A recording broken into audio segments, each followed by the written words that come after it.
हाँ जी। Second class है FEMA की। देखिए अभी तक हम लोगों ने क्या देखा है कि फॉरेन एक्सचेंज में हर कोई डील नहीं कर सकता। अगर फॉरेन एक्सचेंज में डील करना है तो हमें एज पर फेमा ही डील करना पड़ेगा। और डील करने के लिए कुछ पर्सन्स को ऑथराइज्ड किया गया है जिनको हम कहते हैं ऑथराइज्ड पर्सन। मतलब उन पर्सन्स को सेक्शन 10 में ऑथराइज किया गया है अलग अलग कामों के लिए, जैसे कि एज मनी एक्सचेंजर या फिर एज ऑफशोर बैंकिंग यूनिट्स या एनी अदर पर्सन बाकी कामों के लिए। तो हर किसी की अपनी अलग अलग अथॉरिटी है, राइट। यहां पर हमने देखा कि सारी ट्रांजैक्शंस को दो कैटेगरीज में डिवाइड किया गया, कैपिटल अकाउंट ट्रांजैक्शन या current account transaction. Last class में हम लोग देख चुके थे कि कैपिटल अकाउंट ट्रांजैक्शन की डेफिनेशन क्या है, करंट अकाउंट ट्रांजैक्शन की डेफिनेशन क्या है, और करंट अकाउंट ट्रांजैक्शंस कौन कौन सी परमिसिबल है, कितनी लिमिट्स अलाउड है और कितनी लिमिट के बाद हमें अप्रूवल लेनी है, किस केस में सेंट्रल गवर्नमेंट की, किस केस में आरबीआई की। कैपिटल अकाउंट ट्रांजैक्शंस के बारे में कहा गया ऐसी transactions which alter the assets या liabilities of person resident outside India in India या person resident in India outside India. और साथ में इन्होंने कहा कि भाई कुछ ट्रांजैक्शंस हम सेक्शन 6 सबसेक्शन 3 में बताएंगे, उन ट्रांजैक्शंस को आपको कैपिटल अकाउंट ट्रांजैक्शन ही कंसीडर करना है। ठीक है जी। हमें कैपिटल अकाउंट ट्रांजैक्शन से ही स्टार्ट करना है। करंट अकाउंट ट्रांजैक्शंस तक हम प्रीवियस क्लास में कर चुके थे, हम देख चुके थे कि करंट अकाउंट ट्रांजैक्शंस कौन कौन सी परमिसिबल है, जिसके लिए करंट अकाउंट ट्रांजैक्शन रूल्स 2000 हमें दिए गए हैं, राइट। आज जी कैपिटल अकाउंट ट्रांजैक्शन से स्टार्ट करना है। सेक्शन 6 ध्यान से देखिएगा। एनी पर्सन में सेल और ड्रॉ फॉरेन एक्सचेंज टू और फ्रॉम ऑथराइज्ड पर्सन। तो जी आप फॉरेन एक्सचेंज ले भी सकते हैं ऑथराइज्ड पर्सन से और फॉरेन एक्सचेंज सेल भी कर सकते हैं ऑथराइज्ड पर्सन को for the purpose of capital account transaction, right. RBI may in consultation with the central government specify any class या class of capital account transactions which are permissible, the limit up to which foreign exchange shall be permissible. तो जी क्या specify किया हुआ है, हमारे पास regulations हैं, permissible capital account transactions regulations 2000। तो इन रेगुलेशंस के अंदर स्पेसिफाई किया हुआ है, अभी देखेंगे रेगुलेशंस को। आ जाइए जी। आरबीआई में बाय रेगुलेशन प्रोहिबिट, रिस्ट्रिक्ट या रेगुलेट ट्रांसफर और issue of any foreign security bye person resident in India. हमेशा क्रॉस कनेक्शन याद रखिएगा, अगर क्रॉस कनेक्शन नहीं है तो फेमा फेमा में कवर नहीं हो रही। हम बात कर रहे हैं person resident in India plus foreign security की, या हम बात कर रहे हैं सिक्योरिटी की by person resident outside India, हम बात कर रहे हैं फॉरेन सिक्योरिटी या security which is issued by branch office या agency in India of a person resident outside India. The borrowing or lending in foreign exchange by whatever name called, borrowing और lending in rupee। अब देखिए ये borrowing और lending जो है ये किस में है, कैपिटल अकाउंट ट्रांजैक्शन में।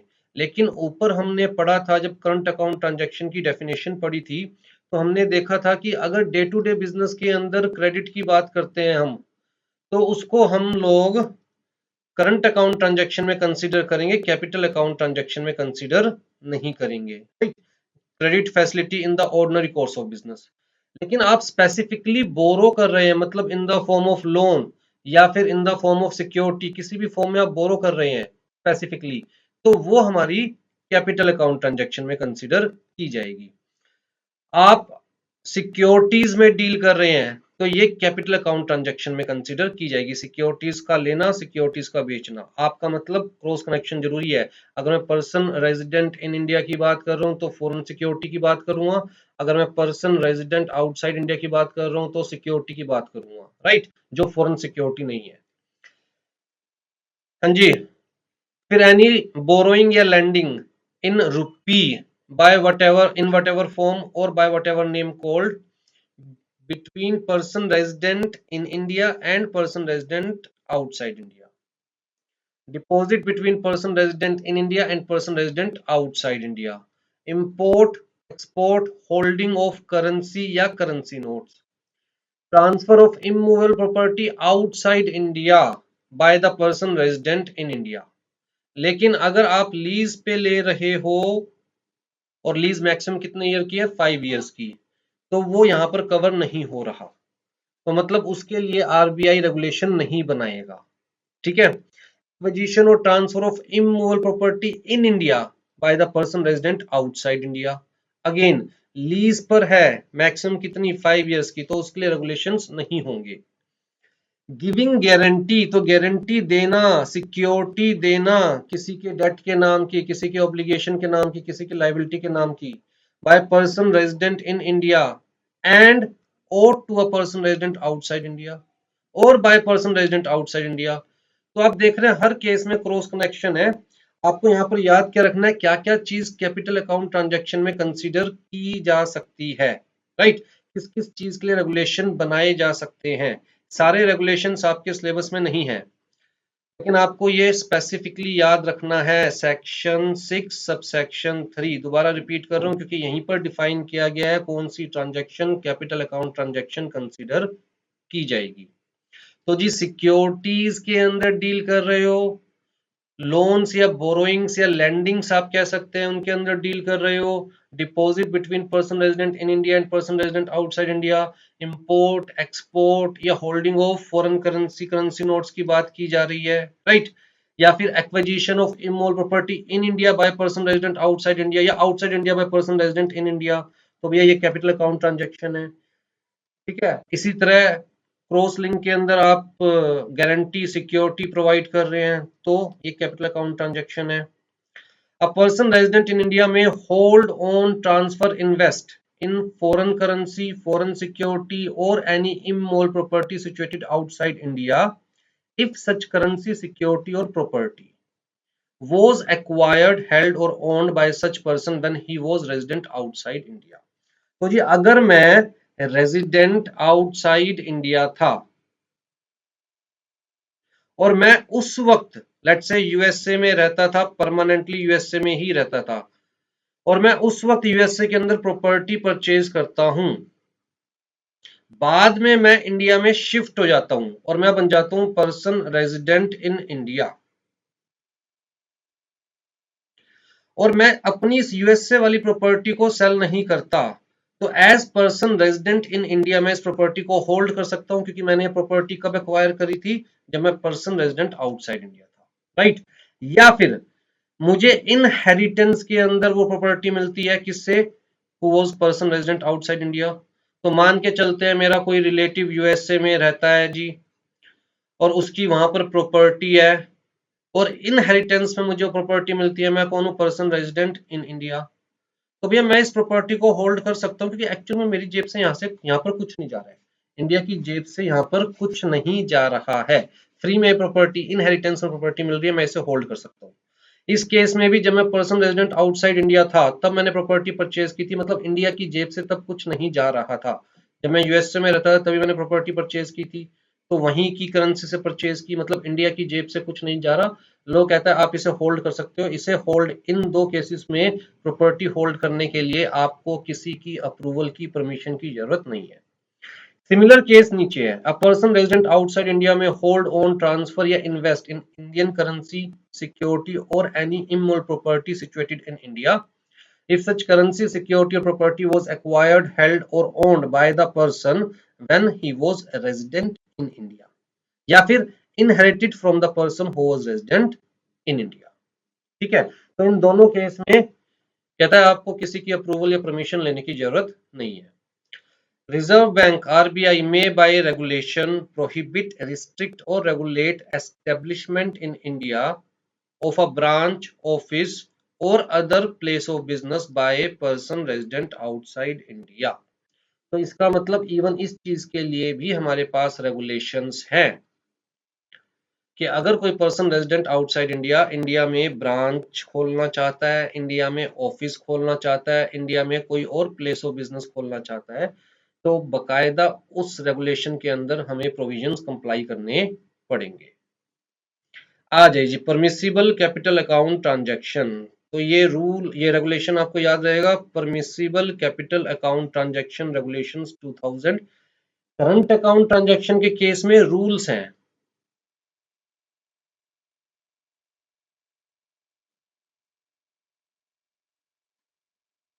और कैपिटल अकाउंट ट्रांजैक्शन के केस में रेगुलेशंस है हमारे पास।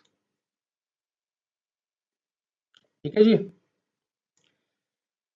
हाँ जी, has been classified permissible capital account transaction under the following two heads. एक तो capital account transaction of person resident in India, दूसरा capital account transaction of person resident outside India. तो क्या क्या परमिसिबल है? परमिसिबल का मतलब प्रोहिबिटेड नहीं है। अगर प्रोहिबिटेड है फिर तो बात ही खत्म होगी, मतलब आपको विद अप्रूवल भी अलाउड नहीं है।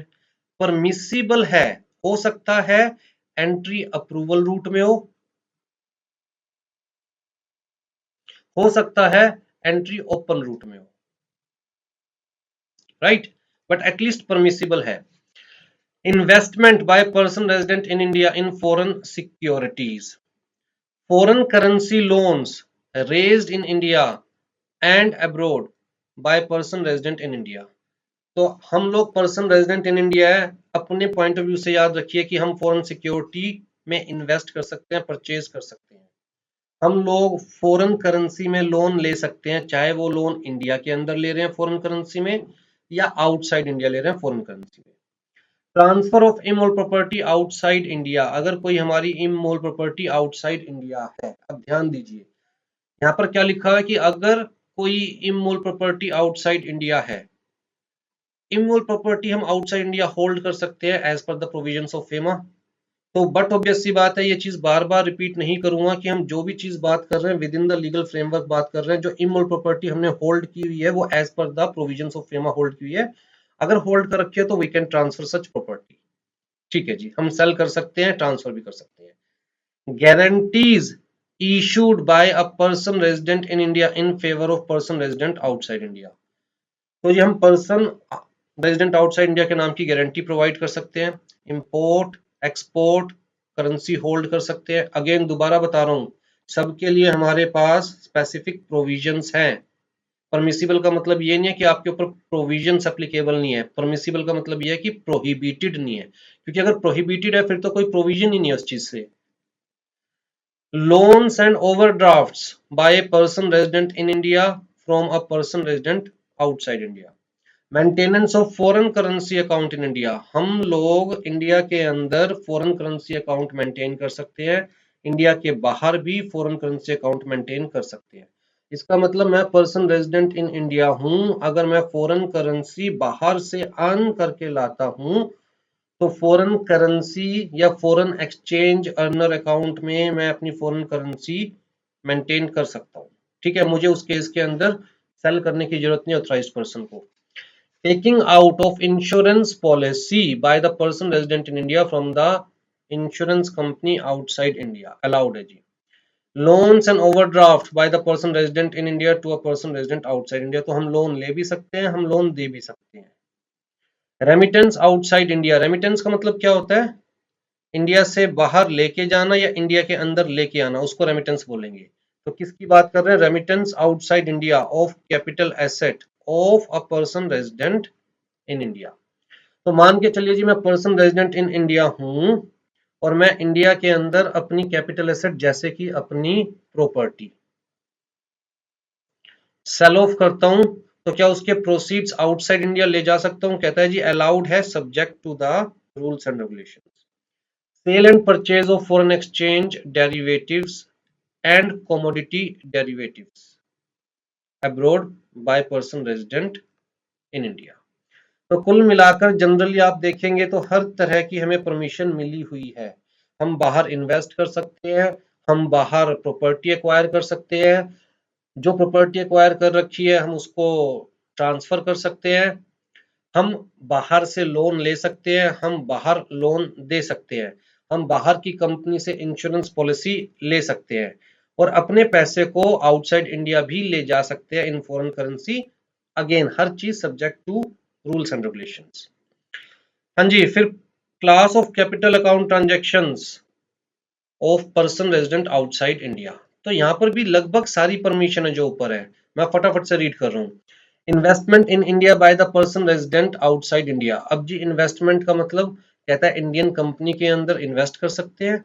जो पर्सन रेजिडेंट आउटसाइड इंडिया है वो इंडियन कंपनी में इन्वेस्ट कर सकते हैं पोर्टफोलियो इन्वेस्टमेंट के फॉर्म में या डायरेक्ट इन्वेस्टमेंट, राइट, जिसे हम क्या बोलते हैं, फॉरेन डायरेक्ट इन्वेस्टमेंट। तो पोर्टफोलियो इन्वेस्टमेंट का मतलब क्या होता है, जहां पर इन्वेस्टर की इंटेंशन ओनरशिप एक्वायर करके मैनेजमेंट को कंट्रोल करने की नहीं होती, उसकी इंटेंशन होती है सिर्फ रिटर्न्स के पॉइंट ऑफ व्यू से इन्वेस्ट करना। तो इसलिए नाम भी पोर्टफोलियो इन्वेस्टमेंट दिया गया कि वो किसी एक कंपनी के साथ नहीं चिपका रहेगा। वो हो सकता है एक बारी में 4 कंपनीज के सिक्योरिटीज परचेज करे, 10 कंपनीज की सिक्योरिटी परचेज करे, हो सकता है सिर्फ एक कंपनी की सिक्योरिटी परचेज करे, लेकिन उसकी इंटेंशन ये नहीं है कि हाँ जी मैं बस सिक्योरिटी परचेज करके और इसके अंदर मुझे मैनेजमेंट में घुसना है, ओनरशिप में घुसना है। उसकी इंटेंशन ये है सिक्योरिटी परचेज करूंगा, जहां लगेगा अच्छा प्रॉफिट मिल रहा है बेच के बाहर निकल जाऊंगा, फिर दूसरी सिक्योरिटी परचेज करूंगा, फिर उसे बेच के बाहर निकल जाऊंगा। एफडीआई फॉरेन डायरेक्ट इन्वेस्टमेंट का मतलब जहां ओनरशिप एक्वायर करने के पॉइंट ऑफ व्यू से इन्वेस्टमेंट की जा रही है, कहता है अलाउड है। ठीक है जी। पार्टनरशिप फर्म के अंदर इन्वेस्टमेंट करना, कहता है जी अलाउड है, इन द फॉर्म ऑफ कैपिटल भी अलाउड है, लोन के फॉर्म में भी अलाउड है। इंडिया में एज सोल प्रोप्राइटरशिप बिजनेस करना, कहता है जी अलाउड है, आप पैसे लेके आओ इंडिया में एज सोल प्रोप्राइटर बिजनेस कर सकते हो एक्सेप्ट इन सर्टेन सेक्टर, जैसे कि रिटेल के अंदर अलाउड नहीं है। ठीक है, सोल प्रोप्राइटरशिप। हाँ जी, acquisition and transfer of immovable property in India allowed है। guarantee by person resident outside India in the favor of या on behalf of person resident in India, export import holding of currency, ठीक है, deposit, ठीक है जी, foreign currency account in India maintain किया जा सकता है by the person resident outside India, remittance outside India of capital asset in India of a person resident outside India. तो अगर किसी पर्सन रेजिडेंट आउटसाइड इंडिया की इंडिया में capital asset है, उसके पैसे बेचकर डिस्पोज ऑफ करके उसके पैसे आउटसाइड इंडिया ले जाए जा सकते हैं। अगेन वही चीज कि अगर उसने capital asset as per the provisions of FEMA India में होल्ड की हुई है। ठीक है जी। दस एनी पर्सन में सेल और ड्रॉ फॉरेन एक्सचेंज टू और from the authorised person for capital account transaction specified in the schedules above up to specified limits. कहां बता रखी है, कहता है जी रूल्स रेगुलेशंस के अंदर। प्रोहिबिटेड ट्रांजैक्शन क्या है, जो अलाउड ही नहीं है, बात खत्म।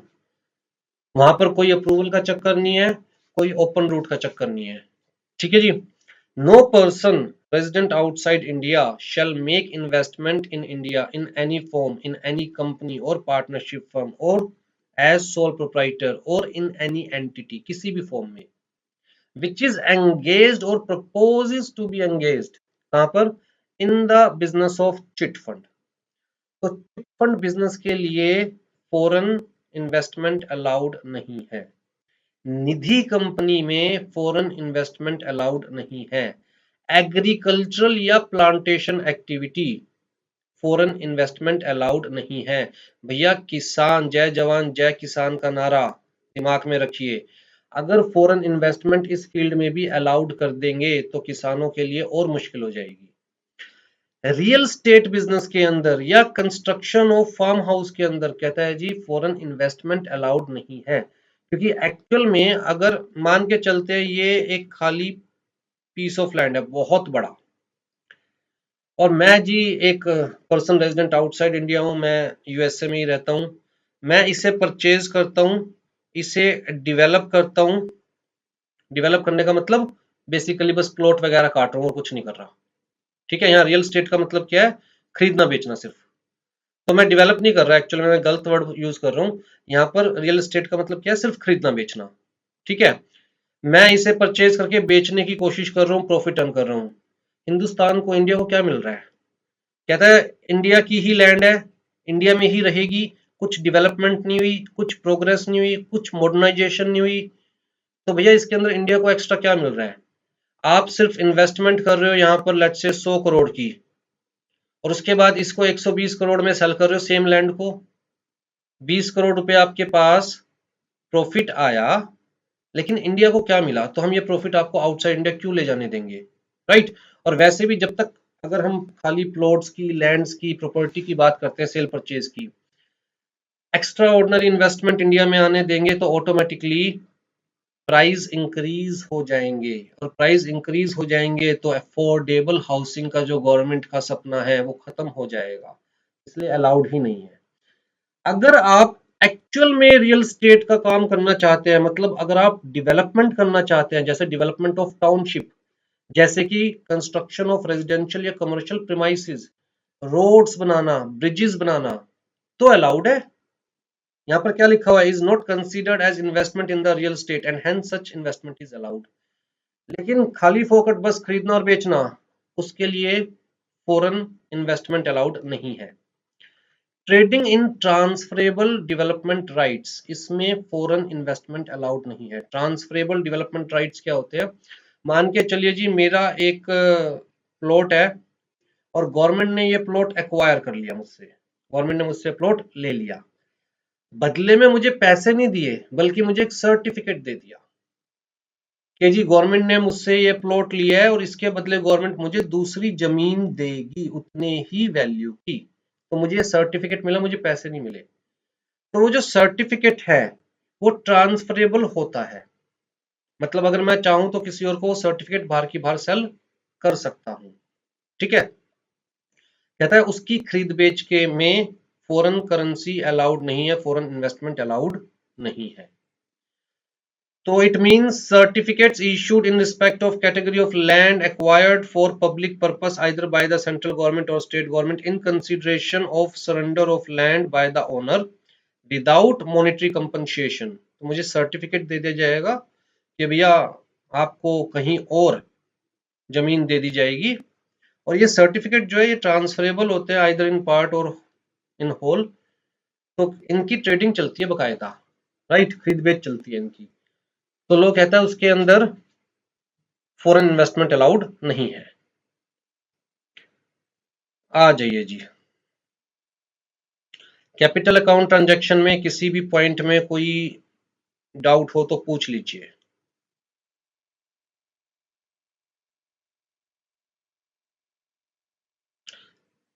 चलिए जी, acquisition and transfer of immovable property outside India. तो जी किसके पॉइंट ऑफ व्यू से बात कर रहे हैं, पर्सन रेजिडेंट इन इंडिया, वो अगर प्रॉपर्टी एक्वायर करेगा या ट्रांसफर करेगा आउटसाइड इंडिया तभी ये प्रोविजंस एप्लीकेबल है। तो इसके लिए हमारे पास रेगुलेशंस है, regulations 2015 acquisition and transfer of immovable property outside India. ठीक है जी, आ जाइए। In the terms of these regulations, acquisition or transfer of immovable property outside India by a person resident in India would require prior approval of RBI। तो general rule आपको क्या याद रखना है, बाहर प्रॉपर्टी परचेज करनी है, हमने ऊपर पढ़ा परमिसिबल ट्रांजैक्शंस में कवर हो रही है, लेकिन ऊपर भी कहा था सब्जेक्ट टू अप्रूवल हो सकती है, राइट। तो आपको क्या याद रखना है कि अलाउड है लेकिन you have to take the prior approval of RBI. बड़ी सिंपल सी बात है, अगर आप बाहर एसेट क्रिएट कर रहे हैं, अगर मान के चलते हैं $100 की ये एसेट है, तो आरबीआई आपको $100 ही ले जाना अलाउड करेगा, इससे ज्यादा ले जाना अलाउड नहीं करेगा। अगर आप $100 के नाम के $120 देते हैं तो इंडिया $20 से गरीब हो गया, राइट। और दूसरी बात यह है कि आप $100 से आउटसाइड इंडिया कोई एसेट एक्वायर कर रहे हैं, उसकी नॉलेज गवर्नमेंट को होनी चाहिए, गवर्नमेंट को पता होना चाहिए हमारी प्रॉपर्टी है, ये पैसे आपके हैं लेकिन आपका जो कुछ है वो सब गवर्नमेंट का। तो गवर्नमेंट को पता होना चाहिए इंडियन प्रॉपर्टी है एक तरह से ये, right.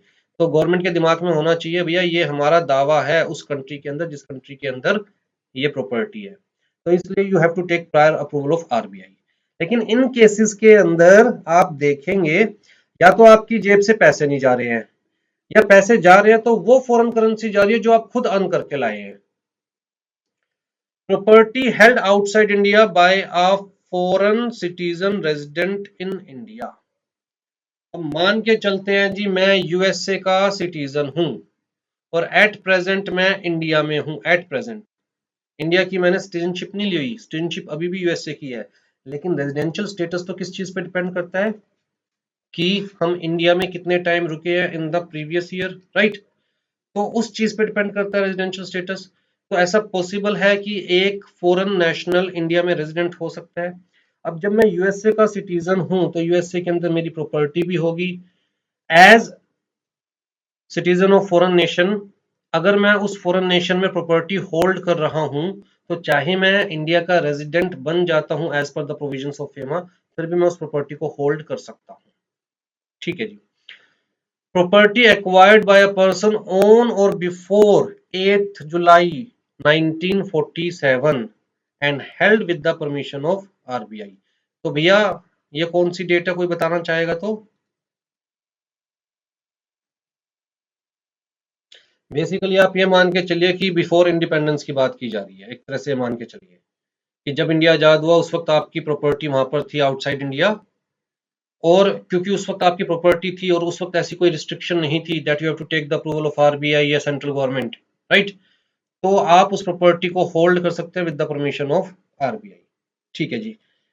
Property acquired by way of gift और इनहेरिटेंस, जेब से कुछ नहीं जा रहा, हमें जो प्रॉपर्टी मिल रही है वो क्या है, इन द फॉर्म ऑफ गिफ्ट और इनहेरिटेंस। किससे ये एक्वायर कर सकते हैं, कहता है जी इस बंदे से, या फिर जिन पर्संस को स्पेसिफाई किया गया था सेक्शन 6 सबसेक्शन 4 में। सेक्शन 6 सबसेक्शन 4 के अंदर उन लोगों को स्पेसिफाई किया गया था, पर्सन रेजिडेंट इन इंडिया, जो दो केस बताए गए थे कि प्रॉपर्टी होल्ड कर सकते हैं। पर्सन रेजिडेंट इन इंडिया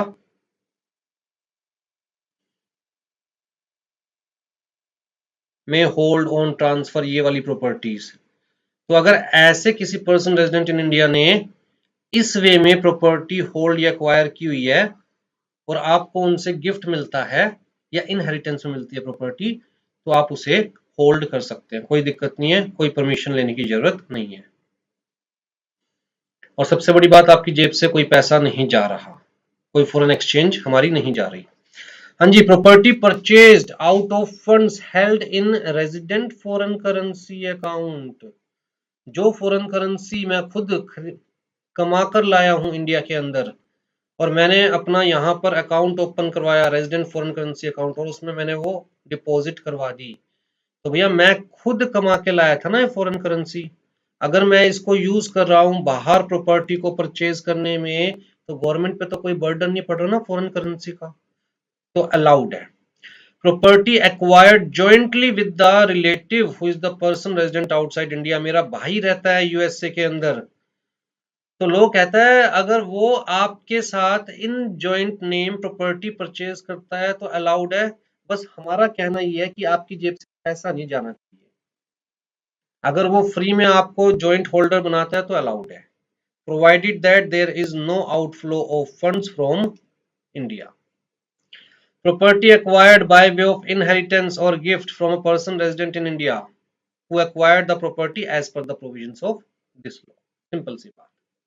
तो आप यहां पर देखेंगे कि जिसने प्रॉपर्टी एक्वायर की हुई है outside India as per the provision of this law, आप उस प्रॉपर्टी को होल्ड कर सकते हो, एक्वायर कर सकते हो, कोई दिक्कत नहीं है। या फिर अगर आपको फ्री में मिल रहा है इन the form of gift, in the form of inheritance, तो कोई दिक्कत नहीं है। आप जो फॉरेन करेंसी खुद खरीद के ला अर्न करके लाए हो इंडिया के अंदर, आप एक्सपोर्टर हो, एक्सपोर्ट करते हो, फॉरेन करेंसी अर्न करते हो इंडिया के लिए, और वो फॉरेन करेंसी आपके इस अकाउंट में आपने रखी हुई है, उसको आप अपनी मर्जी से यूज कर सकते हो प्रॉपर्टी परचेज करने के लिए, कोई दिक्कत नहीं है। इन केसेस के अंदर आरबीआई की अप्रूवल नहीं चाहिए। ठीक है जी। अगर इंडियन कंपनी चाहे तो क्या बाहर इमोल प्रॉपर्टी एक्वायर कर सकती है for the purpose of business? लो ने कहा हाँ जी एक्वायर कर सकती है, सिर्फ बिजनेस के लिए। अरे बाहर बार बार जाना पड़ता है, तो क्या रेजिडेंशियल प्रॉपर्टी एक्वायर नहीं की जा सकती? खुद भी जाना पड़ता है, कंपनी की मैनेजमेंट को, अपनी एम्प्लॉइज को भी भेजना पड़ता है। कहता है चलो रेजिडेंशियल पर्पस के लिए भी अलाउड है, बिजनेस पर्पस के लिए भी अलाउड है, acquisition of immovable property outside India, residential purpose के लिए भी अलाउड है, लेकिन मैक्सिमम कितना पैसा यूज कर सकते हो? तो जब आप प्रॉपर्टी परचेज करोगे, initial expense 15% of the average annual sale और इनकम या turnover of the Indian entity during the last 2 financial year और up to 25% of the net worth whichever is higher. तो आपको क्या देखना है?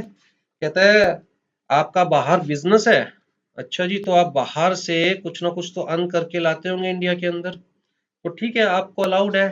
लेकिन ऐसा ना हो ना कि अपनी औकात से ज्यादा आप बाहर खर्चा कर रहे हैं, फॉरेन करेंसी आप यूज कर रहे हैं। तो मैक्सिमम कितना कहता है जी, आप इनकम देखिए अपनी, या सेल्स देखिए अपनी, जिसे हम टर्नओवर भी बोल सकते हैं, या नेटवर्थ देखिए। तो जी इसका कितना कैसे फाइंड आउट करेंगे, कहता है पिछले 2 फाइनेंशियल ईयर की एवरेज ले लो, पिछले 2 फाइनेंशियल ईयर की एवरेज ले लो, राइट। तो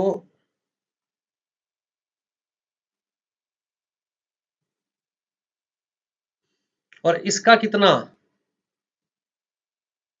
किस चीज के लिए, कहता है इनिशियल एक्सपेंस। इसमें सब कुछ आ गया, प्रॉपर्टी की कीमत भी आ गई, वहां परचेज करने के लिए कोई ब्रोकरेज दे रखा है वो भी आ गया, कोई लीगल फॉर्मेलिटीज है, स्टैम्प ड्यूटी पे करनी है, सब कुछ आ गया इनिशियल एक्सपेंस, राइट। और प्रॉपर्टी को मेंटेन करने के लिए खर्चा करना पड़ रहा है, तो कितना, 10% of the average annual sale और इनकम और turnover during the last 2 financial year. इससे ज्यादा अलाउड नहीं है। अगर इससे ज्यादा करना है तो take the approval of RBI, simple सी बात। आ जाओ जी, कोई डाउट है तो बताइए, कोई भी टर्म समझ में ना आई हो।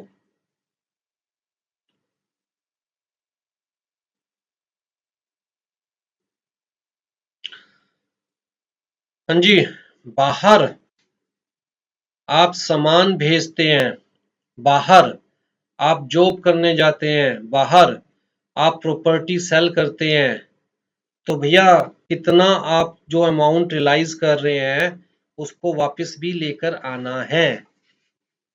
अगर आप वापस नहीं लेके आए तो हम मान के चलेंगे आपने $100 का सामान बेचा था, इंडिया में वो पैसा नहीं आया, तो अगेन कंसेप्ट बड़ा सिंपल सा, इंडिया $100 से गरीब हो गया, राइट।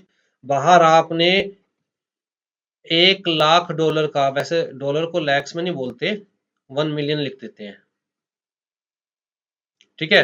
$1 मिलियन के बाहर आपने प्रॉपर्टी सेल करी थी, पैसा नहीं लेके आए, तो इंडिया 1 मिलियन से गरीब हो गया। यहाँ ध्यान से देखिएगा इन्होंने क्या कहा है, यहाँ पर हमारे पास बकायदा रेगुलेशंस है, realisation, repatriation, surrender of foreign exchange. तो सबसे पहला इन्होंने क्या कहा कि duty of person to realise foreign exchange due. अगर आपके फॉरेन एक्सचेंज ड्यू हो रहे हैं, आपका पैसा बाहर ड्यू हो रहा है, तो ये आपकी ड्यूटी है कि आप हर मुमकिन कोशिश करेंगे कि टाइमली पैसा इंडिया में आ जाए। आप ये नहीं कह सकते मेरा पैसा मेरी मर्जी, मैं चाहूं मंगवाऊं चाहूं ना मंगवाऊं। कहता है ये आपकी ड्यूटी है। A person resident in India to whom any amount of foreign exchange is due और has accrued shall take all reasonable steps to realize and repatriate, India में वापस लेके आइए, such foreign exchange, and shall in no case do or refrain from doing anything, ना कुछ ऐसा करोगे ना किसी और को करने दोगे, और takes or refrains from taking any action, अगर पैसा रिकवर करने के लिए एक्शन लेना पड़े तो लोगे, नहीं लेना पड़े तो नहीं लोगे, मतलब जो कर सकते हो वो करो, आपको किसी भी कीमत पे वो पैसा इंडिया में लेके आना है, right. Which has the effect of securing that the receipt by him of the whole और part of that foreign exchange is delayed और that the foreign exchange ceases in whole और in part to be receivable by him. ऐसा कोई भी काम ना करना, ना किसी को करने देना, ना करना ना किसी को करने देना, राइट। इसकी वजह से आपका पैसा मारा जाए, क्योंकि वो आपका पैसा नहीं मारा गया, वो एक्चुअल में इंडिया उतने पैसों से गरीब हो गया है। अगर आप अपनी तरफ से थक गए, हार गए, नहीं है पॉसिबल, तो भी गवर्नमेंट को रिपोर्ट कीजिए कि जी उस कंट्री के अंदर लीगल रूट से as per the provisions of FEMA by taking appropriate approvals, authorised person के थ्रू बैंकिंग चैनल से मैंने ये एक्टिविटी करी थी और सामने वाला मेरे पैसे नहीं दे रहा है, तो गवर्नमेंट्स आपस में बात करेंगी, राइट, फॉरेन डिप्लोमेट्स आपस में बात करेंगे। आ जाइए जी, manner of repatriation, on realisation of foreign exchange due, जैसे ही आपको मिल जाता है पैसा, the person shall repatriate the same to India, मतलब ब्रिंग इनटू और रिसीव इन इंडिया। ठीक है, बाहर मिला है तो इंडिया में लेके आओ या डायरेक्टली इंडिया में फॉरेन करेंसी में रिसीव कीजिए। और जैसे ही आपको मिलेगा, sell it to the authorised person in exchange for rupee. Retain, अगर सेल नहीं करना चाहते, आपको लगता है कि नहीं भैया मेरा तो काम है इंपोर्ट एक्सपोर्ट का, आज मैंने अर्न किया फॉरेन एक्सचेंज, कल मुझे दोबारा जरूरत पड़ेगी, राइट, तो भैया आप रिटेन कर सकते हो, आप होल्ड कर सकते हो in the account with the authorised dealer as specified by the RBI. तो अलग अलग टाइप के अकाउंट्स है, बेसिकली आपके सिलेबस में कवर नहीं है, बहुत सारे टाइप के अकाउंट्स है। Use it for discharge of debt और लाइबिलिटी। इन्होंने कहा कि मान के चलिए आप $100 अर्न कर रहे हैं आपने, और ये आपको फॉरेन एक्सचेंज मिल भी रहा है, और आपने बिजनेस पॉइंट ऑफ व्यू से बाहर लोन लिया था, लेट्स से $100 का, ठीक है, आप इसे इंडिया में लेके आएंगे, फिर क्योंकि आपने लोन लिया था तो लोन रिपे करना अलाउड है, तो फिर इस पैसे को दोबारा इंडिया से बाहर लेके जाएंगे। इससे अच्छा बाहर की बाहर अपना लीगल डेट रीपे करेंगे, लीगल लाइबिलिटी रीपे करेंगे, जो कि किसमें डिनोमिनेटेड है, फॉरेन एक्सचेंज में, तो भी हम मान के चलेंगे कि आपने रिपैट्रिएट कर लिया इंडिया में, मतलब इंडिया $100 से गरीब होने से बच गया, क्योंकि जो लाइबिलिटी थी इंडिया के सर पे $100 की, वो आपने बाहर की बाहर पे ऑफ कर दी, राइट। तो you can use it to discharge a debt और liability denominated in foreign exchange. A person shall be deemed to have repatriated, मान के चला जाएगा कि आपने रिपैट्रिएट कर लिए, कब, कहता है कि अगर आउटसाइड इंडिया किसी ऑथराइज्ड पर्सन का, authorised under section 10 of this act, authorised by RBI, outside India किसी ऑथराइज्ड पर्सन का, कहता है जी बैंक है, लेट्स से, ऑथराइज्ड पर्सन कौन होते हैं, सिंपल मनी एक्सचेंजर, या बैंक्स को एज ऑथराइज्ड पर्सन डिक्लेयर कर दिया जाता है, उनकी अलग अलग पावर्स होती है। तो बैंक की एक ब्रांच इंडिया में है, दूसरी ब्रांच आउटसाइड इंडिया है।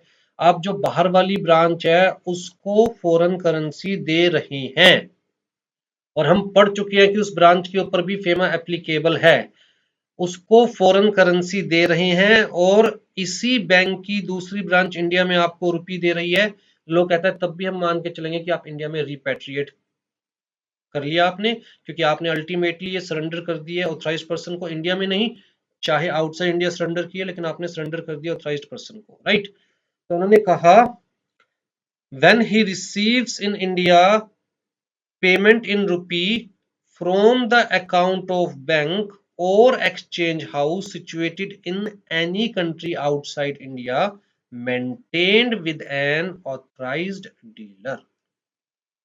तो क्लियर है जी एग्जांपल कि ऑथराइज्ड डीलर मान के चल रहे हैं जी हम, यहाँ पर कौन है, कहता है जी बैंक, जिसकी एक ब्रांच इंडिया में है, एक फॉरेन के अंदर है, और वो ऑथराइज्ड है under this act as per section 10। तो जी उसकी फॉरेन ब्रांच को आप अगर फॉरेन करेंसी दे रहे हो और इंडिया में आप उससे रुपी ले रहे हो, कहता मान के चलेंगे कि आपने ऑथराइज्ड पर्सन को दे दिया, आपने फॉरेन करेंसी रिपैट्रिएट कर लिया इंडिया में और सरेंडर भी कर दिया लॉफुली। तो बैग में भर के लाने की जरूरत नहीं है, आप ये वे आउट भी यूज कर सकते हैं। हाँ जी, अगर आप लेके आते हैं तो कितने टाइम में सरेंडर करना है foreign currency. Foreign exchange due और accrued as remuneration for services rendered whether in India और आउटसाइड इंडिया। आप चाहे इंडिया में सर्विसेज दे रहे हैं या आउटसाइड इंडिया सर्विसेज दे रहे हैं, अगर आपको फॉरेन एक्सचेंज मिलता है तो in settlement of any lawful obligation foreign exchange मिलता है तो as income on asset held outside India, बाहर घर था आपका, रेंट मिल रहा है फॉरेन एक्सचेंज में, फॉरेन करेंसी में, एज इनहेरिटेंस और सेटलमेंट और गिफ्ट। तो इन सारे केसेस में मिलने के, from the date of receipt, मिलने के 7 दिन के अंदर अंदर सरेंडर कीजिए, किसको, ऑथराइज्ड पर्सन को, ठीक है जी। बाकी केसेस के अंदर within 90 days from the date of the receipt. आ जाओ जी, कुछ और केस बताए गए हैं। A person not being an individual, इसको हाईलाइट कर रहा हूं, इंडिविजुअल को छोड़ के बाकी की बात की जा रही है, जैसे फर्म्स की बात की जा रही है, पार्टनरशिप फर्म की, कंपनीज की बात की जा रही है, एचयूएफ की बात की जा रही है, बाकी की बात की जा रही है। A person not being an individual resident in India who acquires or purchased foreign currency for any purpose mentioned in the declaration। तो जब आप फॉरेन करेंसी ऑथराइज डीलर से, ऑथराइज पर्सन से लेते हैं, तो आपको बकायदा डिक्लेरेशन देनी होती है किस पर्पस के लिए ले रहे हैं। घूमने जाना है, पढ़ने जाना है, इलाज करवाने जाना है, कैपिटल एसेट परचेज करनी है, मतलब आपको डिक्लेरेशन देनी होती है। ठीक, तो जी डिक्लेरेशन में जो आपने बताया था जिस पर्पस के लिए आपने फॉरेन एक्सचेंज ली थी, उस पर्पस के लिए आपने यूज नहीं करी, does not use it for such purpose, या किसी और अलाउड पर्पस, परमिसिबल पर्पस के लिए आपने यूज नहीं करी। ठीक है जी। तो जो अनयूज्ड फॉरेन करेंसी है, you shall surrender such foreign exchange or unused portion within 60 days from the date of its acquisition or purchase by him। ठीक है, तो 60 डेज किस केस में, जहां आपने ली थी और उस पर्पस के लिए यूज नहीं करी, तो भैया विद इन 60 डेज। ठीक, from the date of its acquisition और परचेज बाय हिम। इनका कहने का मतलब है या तो 60 दिन में उस पर्पस के लिए यूज करो, नहीं तो सरेंडर करो। ठीक, ऊपर कितना था, 7 डेज और 90 डेज। ऊपर कितना था, यहां पर आपने ली नहीं है इंडिया से, रुपी कन्वर्ट नहीं करवाया है फॉरेन करेंसी में, या तो आपको फॉरेन करेंसी मिल ही रही है, तो इसलिए रिसिप्ट के 7 डेज। ठीक है, इन केसेस में किसी और वे में आपको मिल ही रही है, कन्वर्ट नहीं करवाया, मिल ही रही है, तो 90 डेज। लेकिन यहां पर आपने क्या किया था, आपने रुपी को फॉरेन एक्सचेंज में कन्वर्ट करवाया था फॉर अ स्पेसिफिक पर्पस, और यूज नहीं किया सारा अमाउंट या पार्ट ऑफ दैट अमाउंट, तो भैया विद इन 60 डेज आपको सरेंडर करना पड़ेगा। Where the foreign exchange acquired or purchased by any person not being an individual resident in India from authorized person is for purpose of foreign travel, और foreign travel नहीं किया, या किया कम पैसे use किए, राइट। तो ये unspent balance of such foreign exchange shall be surrendered to authorized person within 90 days from the date of the return of the traveler to India, when the unspent foreign exchange is in the form of currency note or coin, within 180 days जब वो foreign exchange किस form में है, इन the form of travellers cheque. ठीक है जी। अब हम बात कर रहे हैं रेजिडेंट इंडिविजुअल्स की। ऊपर दोनों केस में क्या बात की थी, जो मतलब इंडिविजुअल्स को छोड़ के बाकी जो रेजिडेंट्स है। अब हम किसकी बात कर रहे हैं, रेजिडेंट इंडिविजुअल्स की।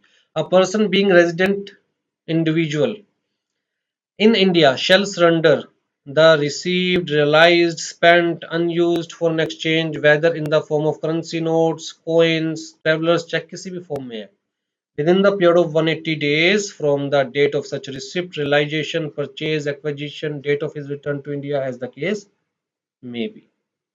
ठीक है, और ये तो आपको पता ही है नेपाल और भूटान के केस में एप्लीकेबल नहीं है, ना आप फॉरेन एक्सचेंज ले सकते। और अगर नेपाल की करेंसी इंडिया में लेके आ रहे हैं, भूटान की करेंसी इंडिया में लेके आ रहे हैं, तो गवर्नमेंट कहती है हमें जरूरत नहीं, अपने पास रखे रखो, कोई सरेंडर करने की जरूरत नहीं है। बताओ जी, कोई डाउट हो तो, किसी भी पॉइंट में कोई चीज समझ में ना आई हो।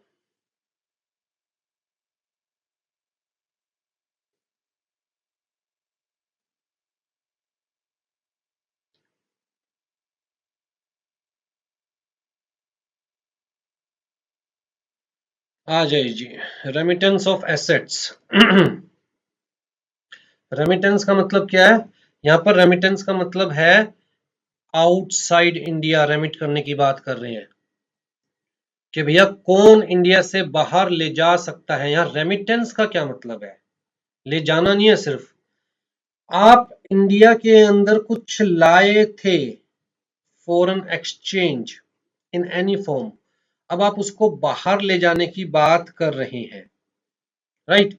या फिर इंडिया के अंदर आपकी कोई एसेट थी, आप उस एसेट को सेल करके बाहर ले जाने की बात कर रहे हैं, तो उस पॉइंट ऑफ व्यू से remittance of assets regulations 2016, remittance of asset means remittance outside India of funds.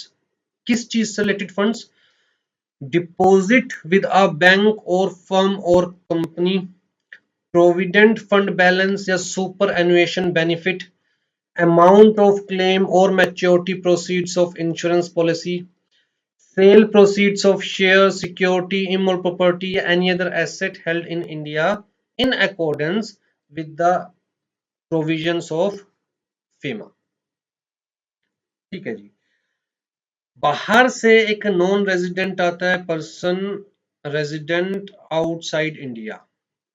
India के अंदर कहता है जी किसी भी बैंक, फर्म या कंपनी में पैसे डिपॉजिट करवाता है तो वो वापस ले जा रहा है आउटसाइड इंडिया, तो यहां पर कवर होगा।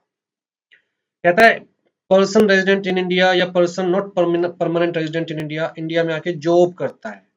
जब इंडिया में जॉब करेगा तो सैलरी भी इंडिया में मिलेगी, प्रोविडेंट फंड भी कटेगा, सुपरएनुएशन जो बेनिफिट्स हैं वो भी इंडिया में, जैसे ग्रेचुइटी वगैरह है। तो उस पैसे को क्या आउटसाइड इंडिया जब जॉब खत्म हो जाएगी वापस आउटसाइड इंडिया बाहर ले जा सकता है, नहीं ले जा सकता? ले जा सकता है या नहीं ले जा सकता, मतलब ये रेमिटेंस ऑफ एसेट में कवर होता है, राइट। तो आई थिंक आप इंटेंशन समझ गए लो की। आ जाइए जी, सबसे पहले क्या कह रखा है, prohibition on remittance outside India of assets held in India. कहता है इस फेमा में अगर अलाउ कर रखा है तो बात अलग है, otherwise no person whether resident in India और not shall make remittance of any asset held in India by him या any other person।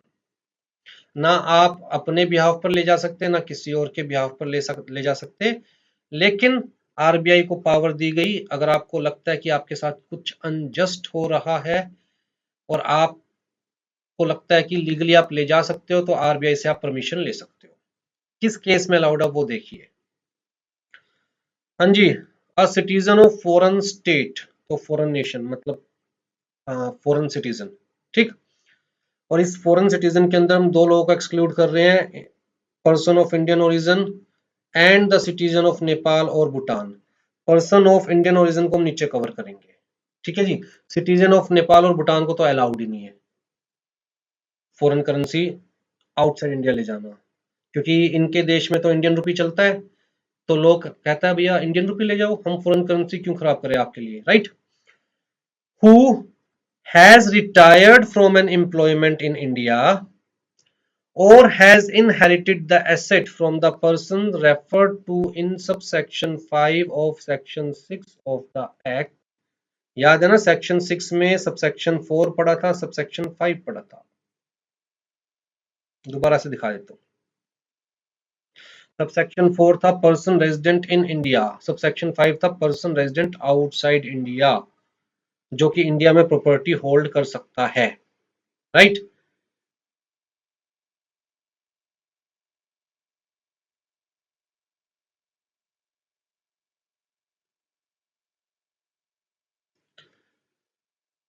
हाँ जी, foreigner who has retired from an employment in India या who has inherited the asset from the person जिसको as per this section India में property hold करना allowed है, ऐसे याद रखिए, उससे इनहेरिटेड, उससे मिली है।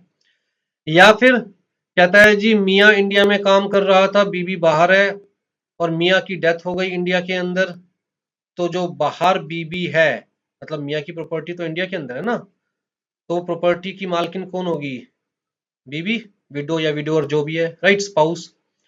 तो कहता है उस केस में is a widow or widower resident outside India and has inherited asset of deceased spouse who was an Indian citizen resident in India।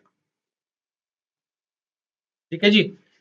तो may remit through an authorized dealer an amount not exceeding US 10 lakh, basically 1 million per financial year, वो भी कब, on the production of documentary evidence of such acquisition, inheritance और legacy of the asset by the remitter.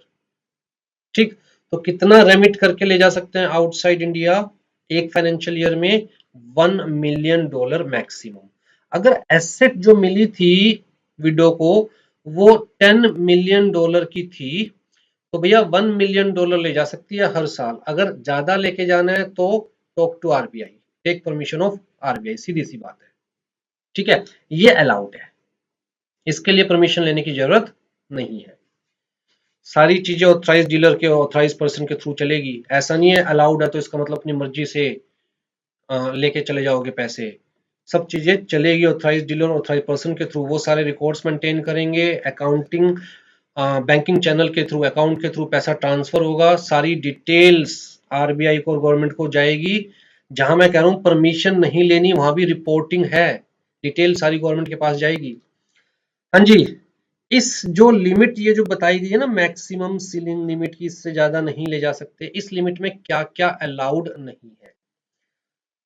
कहता है जी, for the purpose of arriving annual ceiling of remittance funds representing the sale proceed of shares या immovable property owned और held by the citizen of foreign state on repatriation basis. अब जी, बाहर से जो इंडिया में इन्वेस्टमेंट होती है वो दो कैटेगरीज में लाई करती है। इन्वेस्टमेंट जो है वो रिपैट्रिएशन बेसिस पर हो रही है, या फिर कहता है नॉन रिपैट्रिएशन बेसिस पे। नॉन रिपैट्रिएशन बेसिस का मतलब कि भैया आपने फॉरेन करेंसी इंडिया में इन्वेस्ट करनी है तो कर लीजिए, लेकिन वापस नहीं ले जा सकते। और रिपैट्रिएशन बेसिस का मतलब गवर्नमेंट कह रही है आप इन्वेस्ट कीजिए और वापस भी ले जा सकते हैं। तो लोग कहते हैं यहाँ पर तो अगर इन्वेस्टमेंट रिपैट्रिएशन बेसिस पर हो रही है तो वो तो वैसे ही ले जाना अलाउड है ना, क्योंकि इन्वेस्टमेंट ही किस बेसिस पे हुई थी, रिपैट्रिएशन बेसिस पे। तो ये तो वैसे ही अलाउड है। तो ये जो है वो यहां पर कवर नहीं होगा। इसके अलावा $1 मिलियन तक ले जाया जा सकता है। ठीक है जी। फिर फोर्थ केस क्या है कि भैया आप इंडिया में आए हो, स्टडी के पॉइंट ऑफ व्यू से, ट्रेनिंग के पॉइंट ऑफ व्यू से आपने अपना कोर्स कंप्लीट कर लिया या ट्रेनिंग कंप्लीट कर ली। ठीक, इंडिया में जब आप पढ़ने आए थे तो पैसे लेके आए थे, फॉरेन करेंसी लेके आए थे, उसमें से कुछ बैलेंस बचा हुआ है आपके फॉरेन करेंसी अकाउंट में, या फिर आप जो फॉरेन करेंसी लेके आए थे वो सारी आपने रुपी में कन्वर्ट करवा दी थी, अभी इंडिया में रुपी खर्च नहीं हुए हैं और कुछ बैलेंस बचा हुआ है इन the form of rupee, right, in the form of rupee. तो उस अनस्पेंट बैलेंस को आप ले जा सकते हो क्योंकि आप वो लेकर आए थे, right. who had come to India for studies, training, and has completed his studies or training may remit the balance available in his account, provided such balance represent। वो बैलेंस कौन सा होना चाहिए? Funds derived out of remittance received from abroad through normal banking channel। आप normal banking channel के लिए India में जो फंड्स लेके आए थे, फॉरेन एक्सचेंज लेके आए थे, उसमें से बचा हुआ है। या फिर आप इंडिया में फॉरेन एक्सचेंज लेके आए थे लेकिन आपने उसको किस में कन्वर्ट करवा लिया, इंडिया में आके रुपी में। लेके तो आए थे ना फॉरेन एक्सचेंज, तो रुपी में कन्वर्ट करवा लिया क्योंकि इंडिया में आपको रुपी खर्च करना है, और वो रुपी में से कुछ बचा हुआ है। Rupee proceeds of foreign exchange bought by such person and sold to authorised dealer. तो उस रुपी में से कुछ बचा हुआ है तो आप उसे दोबारा फॉरेन करेंसी में कन्वर्ट करवा के अपने देश वापस ले जा सकते हो। और आउट ऑफ स्टाइफंड या स्कॉलरशिप, ट्रेनिंग में स्टाइफंड या स्कॉलरशिप मिल रही है तो वो आपका मेहनत का पैसा है, वो आप वापस ले जा सकते हो, कोई दिक्कत वाली बात नहीं है। ठीक है जी, यहाँ कोई लिमिट नहीं दे रखी।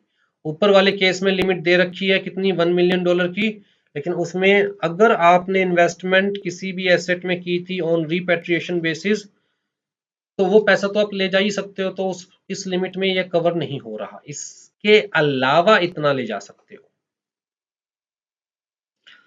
हाँ जी, नॉन रेजिडेंट इंडियन और a person of Indian origin. ऊपर किसकी बात की थी हमने, फॉरेन इंडिविजुअल की, basically citizen of foreign state. तो मैं इंडिविजुअल वर्ड यूज कर रहा हूँ क्योंकि सिटीजनशिप इंडिविजुअल के पास ही होती है, राइट। तो ऊपर किसकी बात की थी, फॉरेन इंडिविजुअल की, लेकिन हमने स्पेसिफिकली एक्सक्लूड कर दिया था पर्सन ऑफ इंडियन ओरिजिन, और साथ में एक्सक्लूड कर दिया था सिटीजन ऑफ नेपाल और भूटान।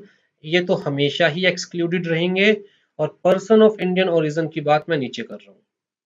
नॉन रेजिडेंट इंडिया या person of Indian origin may remit through an authorized dealer an amount not exceeding $10 million, नहीं सॉरी $1 मिलियन, यहां पर मैंने कोमा गलत जगह लगा, $1 मिलियन पर financial year.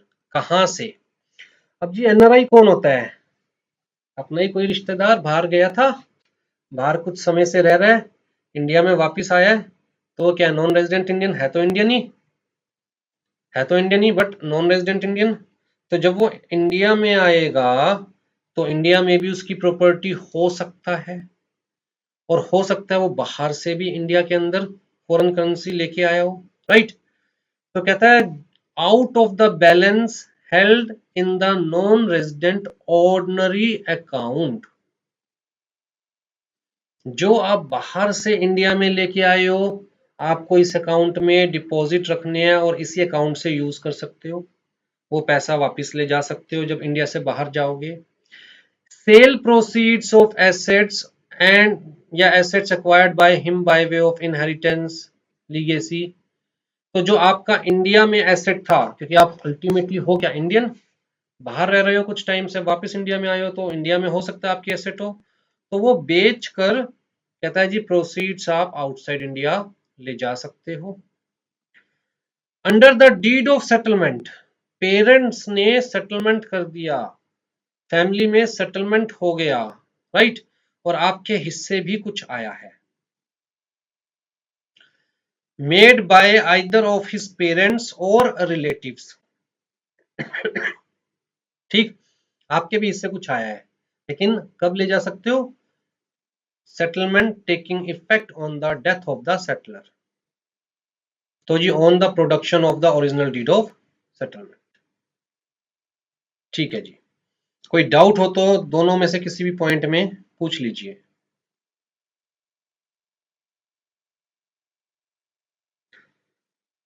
Where the remittance is to be made from the balance held in non-resident ordinary account.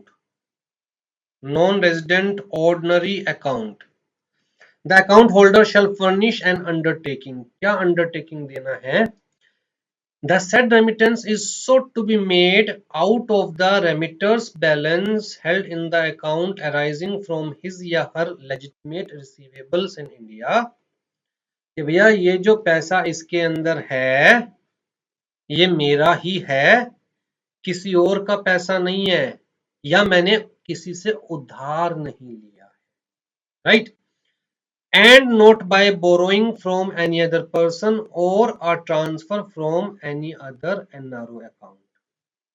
और declaration में क्लियर कट लिखा होगा कि अगर उधार लेकर पैसा आप आउट ऑफ इंडिया जा रहे हो, या फिर किसी और का पैसा आप आउट ऑफ इंडिया लेकर जा रहे हो, you shall be liable for penal action under the FEMA.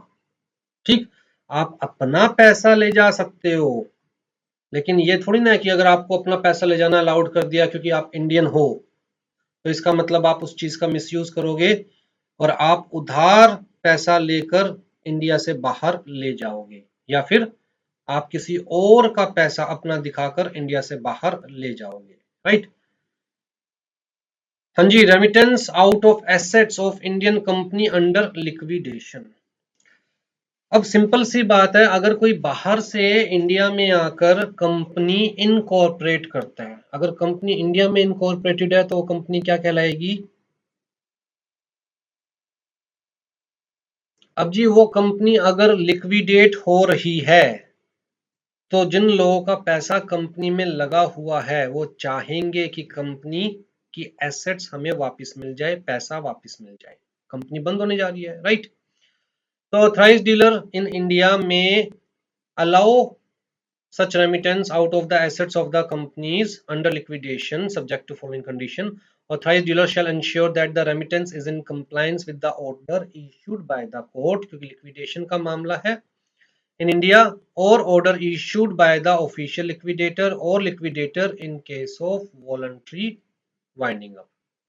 And no remittance shall be allowed unless the applicant submit auditors certificate confirming that all the liabilities in India. Company की बात हो रही है और कंपनी बंद होने जा रही है, बाहर के लोगों का जिसमें पैसा लगा हुआ था वो अपना पैसा वापस चाहते हैं, तो लोग कहेगा बेटा पहले अश्योर करो कि इंडिया में कोई लाइबिलिटी पेंडिंग नहीं है, has been either fully paid और एडिक्वेटली प्रोवाइडेड फॉर। साथ में कि जो वाइंडिंग अप हो रही है that is as per the provisions of companies act 2013, सीधी सी बात।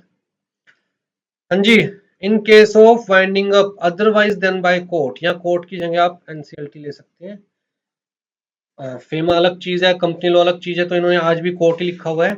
N auditor certificate to the effect that there is no legal proceeding pending in any court in India against the applicant और the company under liquidation and there is no legal, simple सी बात है, इसमें कोई बोली बात नहीं है।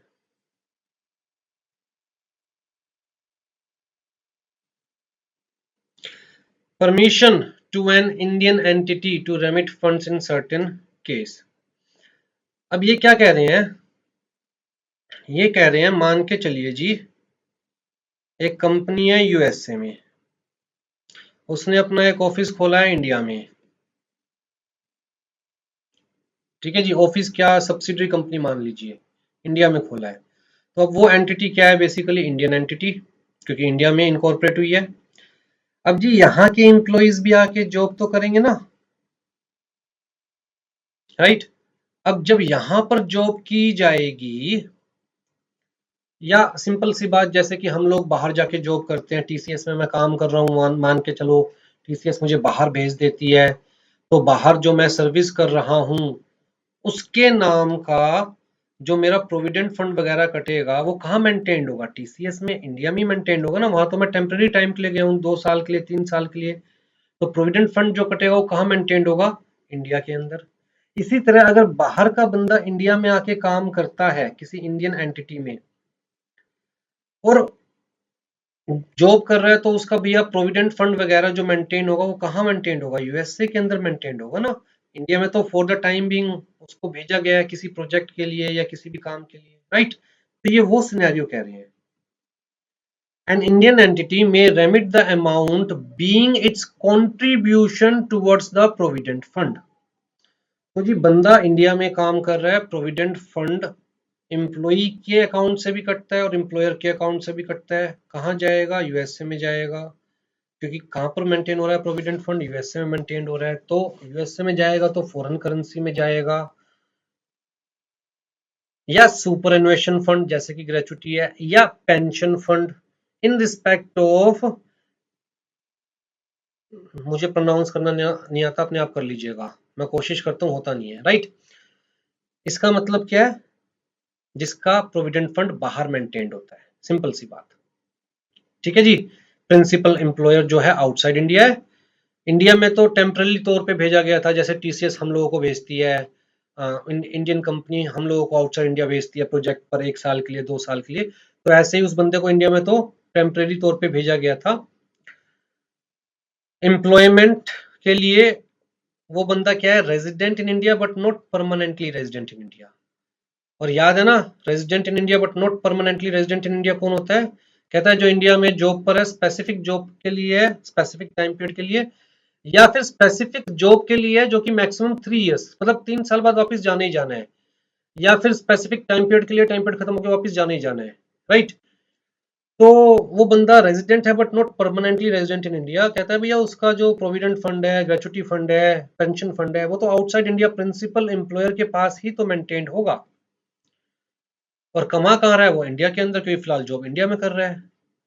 तो रुपी जो कमा रहा है वो उसको फॉरेन करेंसी में कन्वर्ट करके बाहर उसके प्रोविडेंट फंड में डिपॉजिट करवाना, सुपरएनुएशन फंड में डिपॉजिट करवाना, पेंशन फंड में डिपॉजिट करवाना अलाउड है। हाँ जी, permission for remittance of asset on closure और remittance of winding up proceeds of the branch office या लेजन ऑफिस। यहाँ प्रोजेक्ट ऑफिस की बात नहीं की जा रही है, ब्रांच खोली हुई है, ये एक लेजन ऑफिस। लेजन ऑफिस का मतलब क्या होता है, जिसका काम सिर्फ इंडिया के अंदर कोई एक्टिविटी करना नहीं है, बस एक लेजन मेंटेन करना है, इंडिया में सप्लायर से, क्लाइंट से सिर्फ एक रिलेशन मेंटेन करना है, लेजन ऑफिस, कोई एक्टिविटी नहीं हो रही है। तो अगर ऐसा कोई ऑफिस किसी भी फॉरेन एंटिटी का इंडिया में खुला हुआ है, जब बंद होगा भैया पैसे वापस लेके जाने की बात तो आएगी आएगी, हम अपने देश वापस जा रहे हैं तो भैया पैसे भी वापस लेके जाएंगे, राइट। तो लोग कहता है जी अलाउड है, अगर आप प्रॉपर चैनल के थ्रू फॉरेन करेंसी लाए थे इंडिया में तो आप ले जा भी सकते हैं, क्या दिक्कत है।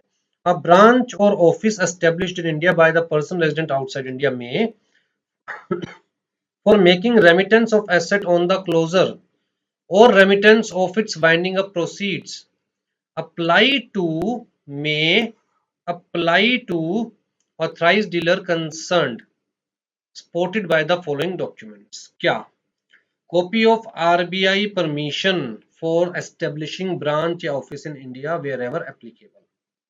अगर जो आपने ब्रांच या ऑफिस एस्टेब्लिश किया था उसके लिए आरबीआई की परमिशन चाहिए थी, ऑटोमेटिक रूट में कवर नहीं हो रहा था, अप्रूवल रूट था, तो भैया पहले तो वो दिखाओ कि आपने लीगली इंडिया में ऑफिस या ब्रांच एस्टेब्लिश किया था, आपको परमिशन मिली थी। उसके अलावा जी auditor certificate indicating the manner in which remittable amount has been arrived. India में फॉरेन करेंसी लाए थे तो वापस ले जा सकते हो, इंडिया में आके फॉरेन करेंसी बनाई है तो वापस नहीं ले जा सकते, right. supported by a statement of assets and liabilities of the applicant and indicating the manner of disposal of the assets, confirming कि भैया इंडिया के अंदर जो लाइबिलिटी पे करनी थी, चाहे वो एम्प्लॉइज से रिलेटेड थी, चाहे वो किसी भी चीज से रिलेटेड थी, वो सारी पे कर दी गई है, तभी अलाउ किया जाएगा अपना पैसा वापस ले जाना, right. confirming that no income accruing from sources outside India including proceeds of exports has remained unrepatriated in India। तो जी जो भी आपने इंडिया में रहकर काम किया उसकी वजह से जो भी आउटसाइड इंडिया से पैसा आना था, इंडिया में रहकर आपने एक्सपोर्ट किया तो पैसा इंडिया में ही वापस आना चाहिए ना, तो जितना भी आपका प्रोसीड बनता है आउटसाइड इंडिया जो कि इंडिया में आना चाहिए वो सारा इंडिया में रिपैट्रिएट हो चुका है, कुछ भी अनरिपैट्रिएटेड नहीं है। confirming that the branch office has complied with all regulatory requirements stipulated by the RBI from time to time regarding the functioning of such office in India। तो कुल मिलाकर आपको सिंपल सी चीज याद रखनी है, कब अलाउड है भैया। सबसे पहली चीज क्या है जी, कहता है आप इंडिया में काम कर रहे थे, जहां पर अप्रूवल की जरूरत थी वहां पर आपने अप्रूवल लिया काम करने का। दूसरी चीज क्या है जी, आप बंद कर रहे हो तो पहले ये दिखाओ पैसा लेके आए थे इंडिया के अंदर या नहीं लेके आए थे, लेके आए थे तभी ले जाना अलाउड है, अगर लेके नहीं आए थे तो ले जाना अलाउड नहीं है। तीसरी चीज क्या है जी, आप बंद कर रहे हो तो किस वे में बंद कर रहे हो, अपनी एसेट्स को कैसे डिस्पोज ऑफ कर रहे हो, कहीं आप ओवरस्टेट तो नहीं कर रहे एसेट ताकि ज्यादा फॉरेन करेंसी आउटसाइड इंडिया ले जा सको। चौथी चीज क्या है जी, क्या इंडिया के अंदर जो आपकी लाइबिलिटी है किसी भी चीज से रिलेटेड वो पे ऑफ कर दी या नहीं कर दी। पांचवी चीज क्या है, जो इंडिया में फॉरेन करेंसी आनी थी आपके बिजनेस से, क्या आप वो सारी इंडिया में रिपैट्रिएट कर चुके हैं या नहीं कर चुके, कुछ पेंडिंग तो नहीं है बाहर। और छठी चीज क्या है जी, क्या जब जब जिस जिस अप्रूवल की लीगल कंप्लायंस की रिक्वायरमेंट थी वो सारी आपने टाइम पर कंप्लाई किया है या नहीं किया है, तो इलीगल वे में तो बिजनेस नहीं कर रहे थे, राइट। फिर जी कंफर्मेशन फ्रॉम द एप्लीकेंट की जी किसी भी कोर्ट में एप्लीकेंट के अगेंस्ट कोई भी केस पेंडिंग नहीं है, और अगर पैसे ले जाने दिया जाएगा तो उसका कोई लीगल इम्पेडिमेंट नहीं है, मतलब कोई भी दिक्कत वाली बात नहीं है legally. Report from the ROC regarding, अगर कंपनी है जिसको क्लोज करके आप वापस जा रहे हैं कि भैया जो वाइंडिंग अप हुई है वो एज पर कंपनीज एक्ट 2013 ही हुई है। On consideration of application made under sub-regulation 1, the authorized dealer concerned may permit the remittance subject to such directions issued by RBI from time to time। हाँ जी, Reserve Bank's prior permission in certain cases, कुछ cases के अंदर पहले RBI की permission लेनी है, बाद में रेमिटेंस अलाउड है, राइट। रेमिटेंस एक्सीडिंग $1 million, वो चीज तो हम ऊपर पढ़ चुके हैं, right. Remittance to the person resident outside India on the ground that hardship will be caused. भैया अगर नहीं ले जाने दिया तो मेरे साथ अन्याय होगा, चाहे इन प्रोविजंस में मेरा केस कवर नहीं हो रहा, लेकिन मेरे जेन्युइन पैसे हैं, मैंने इंडिया में कंट्रीब्यूट किया है, और अगर मेरी मेहनत के नाम के पैसे मुझे वापस नहीं ले जाने दिए तो ये मेरे साथ गलत होगा। अगर आरबीआई को लगता है एक्चुअल में ऐसा केस बनता है ले जाने देना चाहिए तो आरबीआई अलाउ कर देगा।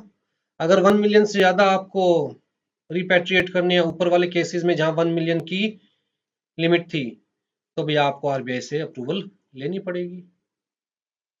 ठीक है जी, बताइए जी, कोई डाउट हो तो इसके अंदर।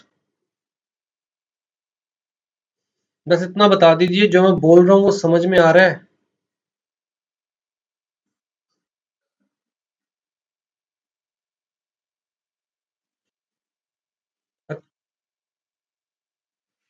मैं 110% कल अकाउंट्स में अपलोड कर दूंगा, और जिसका अकाउंट नहीं बने हुए उसे क्रिएट भी कर दूंगा, राइट, दोनों ही videos.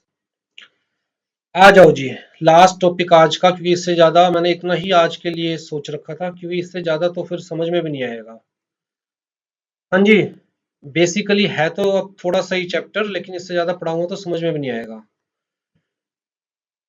Possession and detention of foreign currency और फॉरेन कॉइन्स, तो जी आप कितने टाइम तक अपनी कस्टडी में रख सकते हैं, कितना रख सकते हैं। ठीक है जी, ऑथराइज्ड पर्सन के केस में कहता है जी जो भी उसको अलाउ की गई है limit by the RBI, simple सी बात।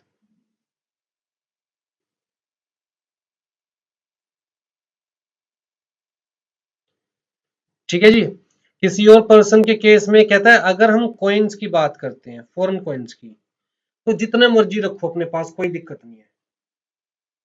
फॉरेन कॉइन्स जितने मर्जी रखो, कोई दिक्कत नहीं है, कोई पूछने वाला नहीं है कहां से आए थे, कहां से नहीं आए थे, क्यों रखे हुए हैं, कोई पूछने वाला नहीं है। हाँ जी, तो फॉरेन कॉइन्स की तो कोई दिक्कत है ही नहीं। अब बात रहेगी फॉरेन करेंसी की, या जिस तरह ट्रेवलर्स चेक है या और चीज है, उनकी बात रहेगी। ठीक है जी, तो person resident in India, person resident in outside India तो ऑटोमेटिकली रिटेन कर ही सकता है, उसका तो कोई मतलब ही नहीं। हम किसकी बात कर रहे हैं, person resident in India. Retention bye person resident in India of foreign currency notes, bank notes, foreign currency travellers cheque not exceeding $2000 or equivalent in aggregate, if such foreign exchange in the form of currency note, bank note, travelers check, 2000 की limit भी कब, जब आपको इस वे में वो foreign currency मिली है, या फॉरेन करेंसी नोट्स मिले हैं, बैंक नोट्स, या फिर ट्रेवलर्स चेक मिला है, कब, इस इन चार वेज के अंदर। was acquired by him while on the visit to a place outside India, मैं बाहर घूमने गया था आउटसाइड इंडिया, वहां पर देखा यार किसी की गाड़ी खराब हो रही है, मैंने उसकी गाड़ी ठीक करी, और गाड़ी ठीक करने के नाम के उसने मुझे डॉलर दिए, तो कहता है जी वो रख सकते हो। बिजनेस के पॉइंट ऑफ व्यू से नहीं गया था मैं, घूमने गया था ऑन अ विजिट, और वहां पर किसी को कोई सर्विस दी मैंने जिसके नाम के मुझे पैसे मिले, फॉरेन करेंसी मिली। ठीक है, bye way of payment of service not arising from any business in और एनीथिंग डन इन इंडिया। तो बाहर घूमने गया हुआ था, वहां पर किसी अंग्रेज की गाड़ी खराब हुई पड़ी थी, मैंने ठीक कर दी, उसने मुझे $100 निकाल के दिए, तो उसका इंडिया से कोई लेना देना नहीं है, उस $100 को मैं रिटेन कर सकता हूँ, वो भी लिमिट कितनी है, इन एग्रीगेट, मतलब मुझे सरेंडर नहीं करने पड़ेंगे ये। was acquired by him from any person not resident in India who is on the visit to India, तो जी बाहर से मेरा भाई जो कि पर्सन रेजिडेंट आउटसाइड इंडिया है, वो इंडिया में आता है घूमने के लिए, उसे मैं अच्छे से दिल्ली दिखाता हूँ, और वो खुश होकर मुझे गिफ्ट देता है, मुझे कैश देता है, राइट, या फिर in the settlement of any lawful obligation, अगर मुझे कोई पैसा मिल रहा है तो। was acquired by him by way of honorarium और gift on a visit to any place outside India, मैं बाहर घूमने जा रहा हूँ, अपने भाई के घर गया, वहां पर मुझसे मुझे गिफ्ट मिला, तो ठीक है, मैं एक्वायर कर सकता हूँ, होल्ड कर सकता हूँ। represents unspent amount of foreign exchange acquired by him from the authorized person for travel abroad, तो अनस्पेंट अमाउंट हमें सरेंडर करना होता है, स्पेसिफिकली इंडिविजुअल के केस में हमने देखा 180 डेज के अंदर अंदर सरेंडर करना होता है, लेकिन इतना तक हम होल्ड कर सकते हैं।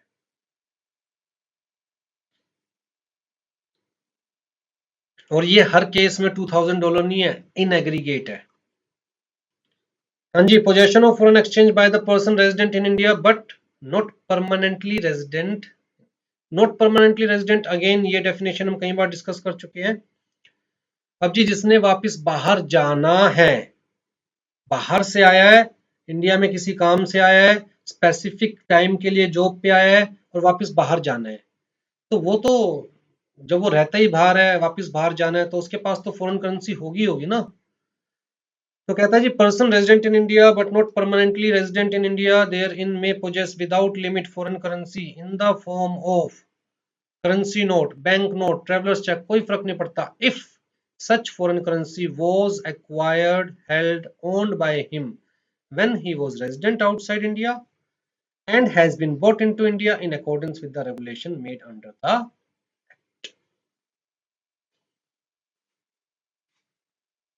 बताओ जी।